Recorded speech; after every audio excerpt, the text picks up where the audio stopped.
तो गवर्नमेंट के ऊपर अदानी और अंबानी को अनड्यू फेवर्स देने के एलिगेशंस लगते रहते हैं, जिसे मॉडर्न टर्म्स में क्रोनी कैपिटलिज्म कहा जाता है। लेकिन क्या ये पहले भी होता था? ये कहानी है एक ऐसे बिजनेसमैन की जो इतना पावरफुल हो गया था कि ब्रिटिश कोर्ट को उससे पूछना पड़ गया कि जवाहरलाल नेहरू के बाद क्या वो इंडिया का पीएम बनेगा। ऐसा आदमी जो पूरी दिल्ली को अपनी पॉकेट में रखता था। ये कहानी है इंडिया के पहले क्रोनी कैपिटलिस्ट की।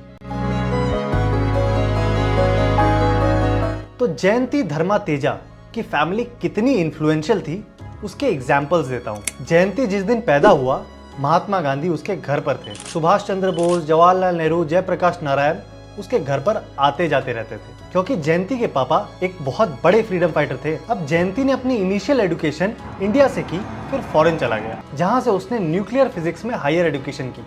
अब कहा जाता है कि उसके एक लेक्चर को खुद एल्बर्ट आइंस्टाइन ने अटेंड किया था, और न्यूक्लियर बॉम्ब के इन्वेंटर ओपेनहाइमर के साथ भी उसके अच्छे रिलेशंस थे। इन नामों से पता चलता है कि वो किस लेवल पर काम कर रहा था। लेकिन न्यूक्लियर रिसर्च के बाद उसने एक मैग्नेटिक स्ट्रिप बनाने वाली कंपनी में एज वाइस प्रेसिडेंट नौकरी ज्वाइन कर ली। फिर अपनी खुद की रिसर्च लैब खोल ली और अच्छा खासा पैसा कमा लिया। फिर वो इंडिया आ गया। इंडिया आने का रीजन उसने बताया कि पैसा बहुत कमा लिया, अब देश के लिए कुछ करना है। फिर उसने अपने कनेक्शंस लगाकर खुद इंडिया के पीएम के साथ मीटिंग फिक्स करवा ली, और पीएम जवाहरलाल नेहरू ने उसे शिपिंग बिजनेस करने का आइडिया दिया और कहा कि गवर्नमेंट को एक लोन एप्लीकेशन फॉरवर्ड कर दो। अब बिना किसी कोलैटरल के एक नया इंडिया आया हुआ बिजनेसमैन को कितना ही लोन दिया होगा सरकार ने? 20 करोड़ रुपए। अब उस समय 20 करोड़ की क्या वैल्यू थी, आप इस बात से पता लगा लो कि तब 10 ग्राम सोने का दाम 112 रुपए था और आज 70,000 के ऊपर है। और इन पैसों से जयंती ने एक कंपनी बना ली,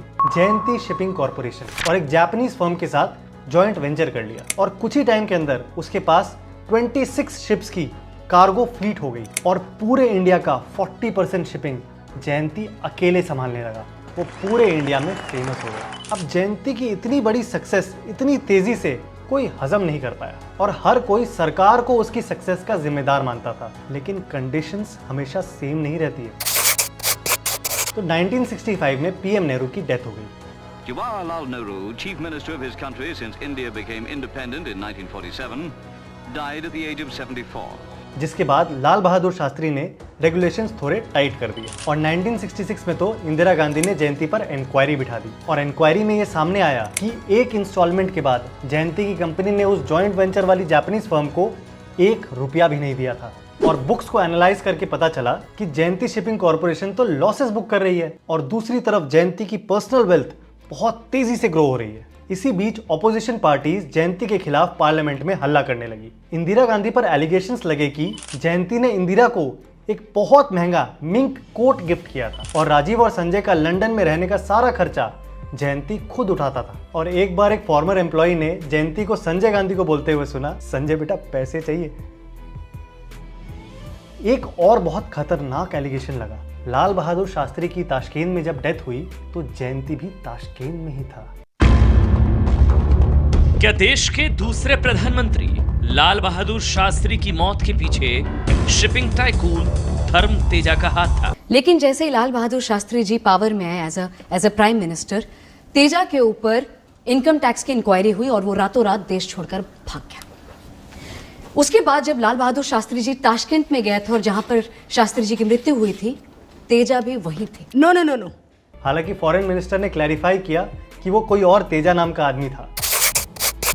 अब 1966 में जयंती के खिलाफ एक वारंट इशू कर दिया गया। उस समय वो फ्रांस में था, और वहां से वो ऐसा गायब हुआ कि 5 साल तक मिला ही नहीं। फाइनली उसे यूएसए में अरेस्ट किया गया, लेकिन कुछ दिनों के लिए उसे बेल भी मिल गई। लेकिन वो बेल के टर्म्स को तोड़कर कोस्टा रिका भाग गया। उसके कोस्टा रिका के प्रेसिडेंट और फॉरेन मिनिस्टर के साथ अच्छे रिलेशंस बोले जाते थे। लेकिन वो फिर कॉन्फिडेंस में आकर एक नकली नाम के साथ लंदन चला गया, और वहां वो फिर अरेस्ट हो गया। और वहां अरेस्ट होने के बाद उसने एक बहुत इंटरेस्टिंग कहानी सुनाई। उसने वहां की अथॉरिटीज को बताया कि वो एक स्पाई है, और पीएम नेहरू ने उसे 14 अलग अलग बार सोवियत यूनियन मिशंस के लिए भेजा था। लेकिन वहां के ऑफिसर्स ने उसके बातों पर ध्यान नहीं दिया और इंडिया डिपोर्ट कर दिया, और इंडिया में उसे 3 साल तक जेल में रखा गया। अब अगर किसी को 3 साल या उससे ज्यादा की सजा होती है तो उसका 5 साल तक पासपोर्ट वापस नहीं दिया जाता है। लेकिन जयंती को जेल से निकलते ही उसका पासपोर्ट वापस कर दिया गया। और उसे तब के पीएम मोरारजी देसाई के बेटे और यूनियन गवर्नमेंट के कॉमर्स मिनिस्टर खुद एयरपोर्ट छोड़ने आए और उसने पैन एम की एक फ्लाइट ली और अमेरिका भाग गया। जब पीएम से पार्लियामेंट में इस बारे में क्वेश्चन पूछा गया तो पीएम मोरारजी देसाई ने जवाब दिया कि उसने गवर्नमेंट से जितना लिया था उससे ज्यादा वापस किया है।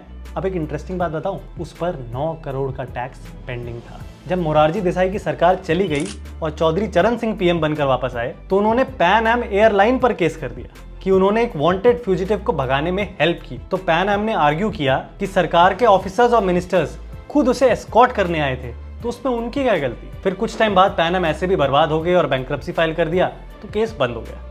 In this country, more big problems for Pan Am. Today, the airline filed for bankruptcy. और जयंती का पूरा केस क्लोज कर दिया गया। बिना सरकार के सपोर्ट के इतने बड़े लेवल पर करप्शन करना पॉसिबल नहीं होता है, और अगर करप्शन हो भी गया तो बिना सरकार के सही इंटेंशन के करप्शन करने वालों को पकड़ना तो खैर इम्पॉसिबल है। ये बात तब भी सच थी और आज भी उतनी ही सच है। Hope you like the video.